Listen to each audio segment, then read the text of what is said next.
بسم اللہ الرحمن الرحیم۔ رمضان کے مہینے میں بیوی سے ہم بستری کرنا جائز ہے یا نہیں؟ رمضان کی راتوں میں بیوی سے ملنا، صحبت کرنا کیسا ہے؟ اسی طرح دن میں اگر روزہ ہے تو کیا بیوی سے مل سکتے ہیں؟ کیا مسئلہ ہے؟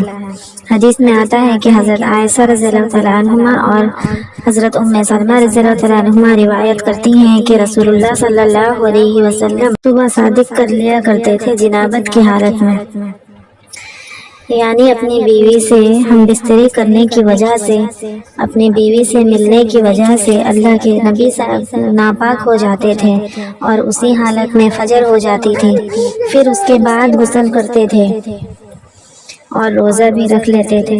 یہاں ایک مسئلہ نکلتا ہے کہ اگر کوئی آدمی ناپاک ہے اور اسی حالت میں سحری کا وقت ہو گیا اور سحری کر لیا تو کوئی حرج نہیں، یہ اللہ کے نبی صلی اللہ علیہ وسلم سے ثابت ہے، لیکن اتنا خیال رکھنا چاہیے کہ فجر کی نماز قضا نہ ہو۔ اس سے یہ سمجھ میں آتا ہے کہ رمضان کی راتوں میں بیوی سے ہم بستری کرنا جائز ہے اور اللہ کے نبی سے بھی ثابت ہے، اور اگر دن میں کوئی ہم بستری کرتا ہو تو یہ بالکل حرام ہے۔ اسی طرح دن میں ہم بستری کیا تو میاں بیوی دونوں کا روزہ ٹوٹ جاتا ہے اور کفارہ بھی دونوں پر لازم ہوتا ہے۔ اگر بیوی راضی نہیں تھی، شوہر نے زبردستی ہم بستری کیا تو اس حالت میں بیوی کے روزے تو ٹوٹ گیا، لیکن کفارہ بیوی پر لازم نہیں ہوگا، صرف شوہر پر کفارہ لازم ہوگا اور روزہ ٹوٹ جائے گا۔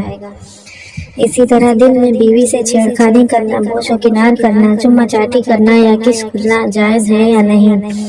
اس کا مسئلہ یہ ہے کہ اگر خود پہ پورا اعتماد ہو، یقین ہو کہ میں ہم بستری تک نہیں پہنچوں گا تو پھر آدمی یہ عمل کر سکتا ہے، ورنہ ایسا کرنے سے اگر ہم بستری کی نوبت آ گئی یا انزال ہو گیا تو پھر روزہ ٹوٹ جائے گا۔